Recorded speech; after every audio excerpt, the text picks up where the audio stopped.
you going to build a cathedral with people that are not committed? You have to be committed. When you talk about someone committed, you clap your hands. For what? What are you clapping your hands for? You yourself must be committed. You must find a place to serve. Must give your life. A great church is built on great people that are committed to a cause, to a thing. You give your life, your money. When last have many of you been to an all-night prayer or a prayer meeting? We host fasting programs, and it's the same few. Those that had all-night prayer are the ones that are doing the fasting 3 days. They're the ones that are tithing. They're the ones that are giving. They're the ones when we ask for help at conference.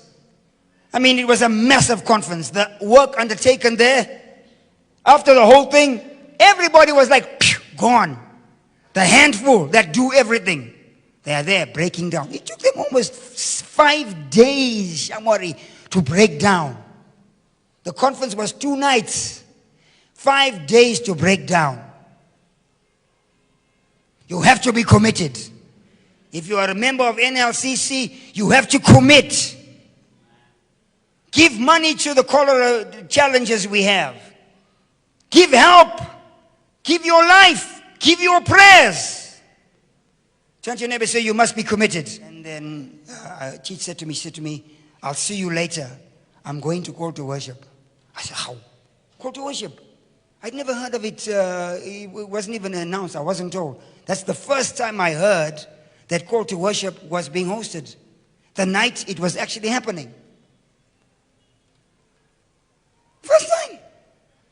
And so on Wednesday when I mentioned, it ought not to be that if you are having that kind of a meeting, and you are a member of this church, I have to know. If you are drawing from our church, from different levels, I have to be told. I mustn't hear it the same time as others. And I must not be consulted by email. If you are having a meeting and so on and so forth, it's fine, you go ahead with that. But if it's a meeting that's on that kind of a level, I have to be told. Because I have to be aware of events that took place. And remember context. Remember context. Because after that service on Wednesday night, things were going crazy. And Pastor Pike came and see me, and they might even be watching online right now. Amen. He came see me on Thursday to deal with the issue. The principle is the same. If you are going to have a private meeting and it involves the church and resources from this church and any member of the church, we have to be told, Bishop, we are doing this. The answer is always yes. But you have to allow me the right to say no.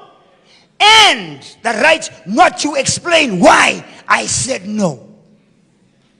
If I am a father in this house, as I am, I have the right to bring out a shambok. And I don't have to explain to you. Do you know who you are dealing with standing on this platform? You can have your meeting, but we must be told.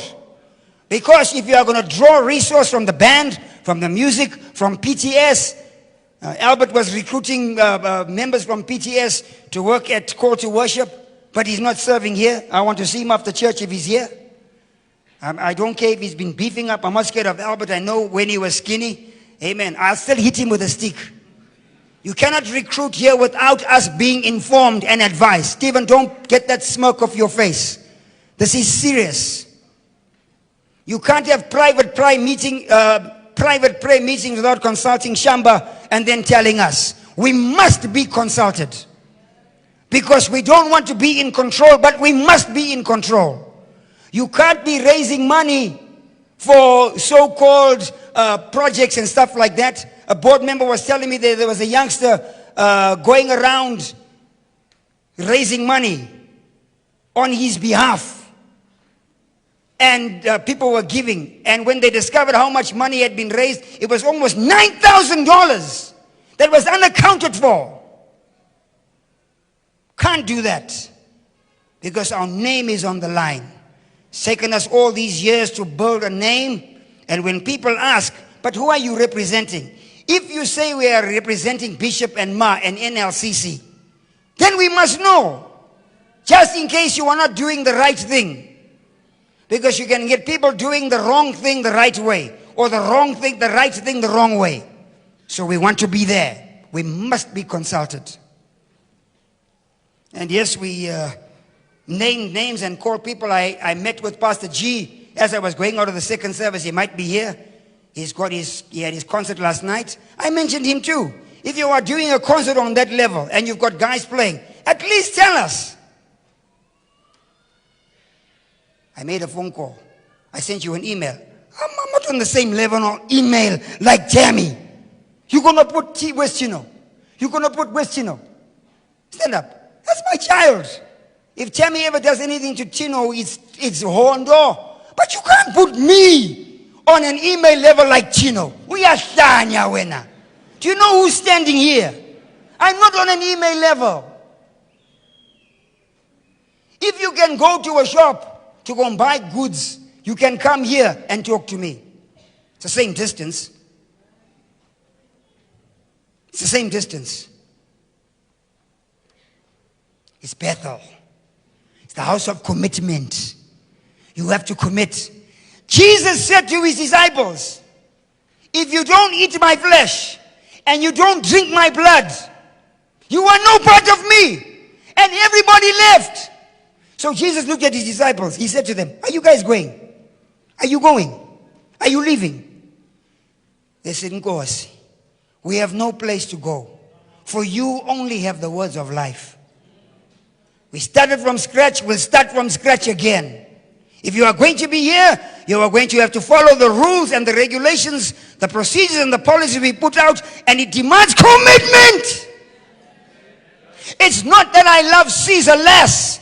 It's that I love Rome more.